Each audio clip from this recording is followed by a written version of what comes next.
All right, so the claim I'm responding to is the embargo on Cuba works against the interests of the United States. And my opponent's secondary claims, starting from the first one, are as follows. The embargo is bad for the US economy, the embargo is bad for the Cuban people, and the embargo has failed to achieve its original goals. Well, let's get started on the first one. So the embargo is bad for the US economy. So the only other alternative to having the embargo in place is the obvious, which is lifting the embargo completely. But that won't do anything to stimulate the US economy or Cuban economy. Like, the most it could do is something very minuscule. Because 95% of the economy in Cuba is still controlled by a government, which is communist, I might add, and therefore is still corrupt. This will provide a significant hurdle for the free trade market. And Christopher Sabatini, a senior policy director for the Americas Society and Council of the Americas, which are both forums and international business organizations for contemporary issues relating to Latin America. So I'm pretty sure he knows what he's talking about. He says that it really won't affect the Cuban economy that much because of what I just said. 95% of the economy is still controlled by the Cuban government. Anyway, so moving on, Obama actually lifted some of the restrictions on exporting resources through ship travel, and honestly, that wasn't very effective at all either. As a quote from the International Business Times, food exports to Cuba totaled about $346 million in 2013. But as impressive as this sounds, it's not that much because this is down 20% from 2012. And in addition to this fact, telecommunication markets will also remain pretty stagnant because, again, the Cuban government doesn't like the idea of freedom of the press, and it doesn't care to reduce its censorship. So overall, the US economy and the Cuban economy won't really experience much of a difference. The second claim is the embargo is bad for the Cuban people rather than the intended effect of it, the Cuban government. Well, the question I would like to pose is, why does this matter to the US interests? Like, this doesn't seem relevant at all. This seems more like something that the Cuban government should focus on rather than the US interests. So why is this even brought up into this argument? But for the sake of this argument, I'll pretend that it does matter to us. So this claim is inherently false because the Cuban government does have a large subsidiary budget for statewide healthcare and education. So I got a report from Upside Down World, which is an independent Latin American journalism site, and calculated that I got the data that $193 are spent on average per person by the Cuban government for healthcare only. I did a little number crunching, multiplied it by the population in 2005, which is when the study was conducted, and I got an approximate budget of $2.2 billion on healthcare alone. So this is not only for healthcare, well, this is only for healthcare. I'm not even taking into effect the budget for education, which is also free, by the way. And comparing both these statistics to the military budget, which is $72.7 million at the time, we can obviously see that the Cuban government places more importance on healthcare and education rather than its military. And just to add into perspective, the GDP of Cuba, which is a third world country, is at a relatively low amount of $42.6 billion in 2005. So obviously, this is putting some strain on the Cuban government.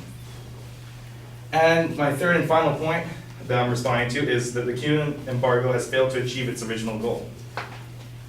Well, the person I'm refuting did not really define the interests of America until his third claim, which he goes by what JFK says, which is the goal of the embargo was to promote national and hemispheric security by isolating the present government of Cuba and thereby reducing the threat posed by its alignment with communist powers. So essentially it's saying that the goal of the Cuban embargo was to stop the spread of communism. Well, obviously that failed. So we can interpret this as one of two ways. Communism spread to Cuba, and so the purpose of an embargo failed, and thus this works directly against US interests. So basically, this goes back to the idea of why is this an argument? Like, no one can refute a fact. Or we can take it a second way, which is the spread of Cuba was halted the spread of communism was halted in Cuba, in which case the goal of the embargo was fulfilled, directly opposing his claim.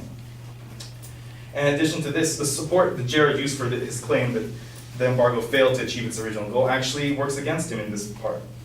He says that from the same study that he got, I'm using the same evidence, the end of support from Soviet Russia caused the Cuban government to cut its military size and budget about 50% after 1989, according to a study conducted by the Defense Intelligence Agency in conjunction with the CIA and the NSA.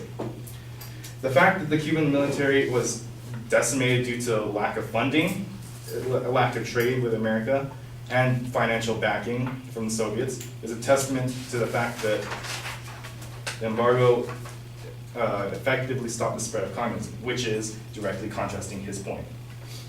And thus, that is my refutation to his argument.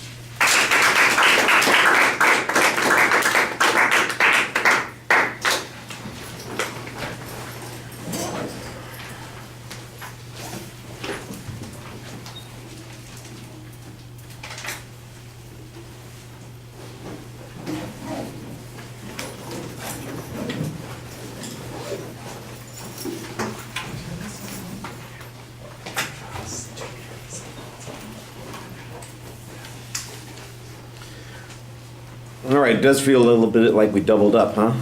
Same argument. The organizational stuff is all good. I think on the first point that you've got pretty good information here about the economic issue. You diminish it effectively on the second point after the Obama lifted some of the restrictions. We had X amount of trade, but the next year it went down 20%. That seems a little bit odd. It doesn't seem like removing this is going to have a substantial impact. The idea that 95% of the economy is controlled by the government, I think that means that there's an issue about how they're spending their money. And I was a little confused because there's a point later on where it really makes it sound like you're saying, and they're doing a fine job with the way they're spending the money. So I'm not exactly sure how that helps your position. The evidence that you cited there, you've got a paraphrase here, and you really want a direct quote because it sounds like you are going in circles here, and you haven't really said what I think it's Sabatini is the person that you're quoting. And I think that 95% statistic is the thing that was originally in Sabatini's quote, maybe because you make the argument and then you use Sabatini and then you're kind of paraphrasing it, it just doesn't come out the way you want it to. On the second argument, when you're talking about what the government interest is and why does it matter, this is the point where like I said, I got a little bit confused. You're talking about how they spend their money productively. They spend it on healthcare. They spend it on education. Their military budget is smaller than that, and those are good things. Now, is that a result of the embargo? I don't know. If we change the embargo, would any of that change? I don't know. So I'm not exactly sure what inference I'm supposed to draw from this argument and how it contrasts to the argument that the advocate presented, because there's not really any discussion of what the advocate's reasoning and evidence was on this particular point.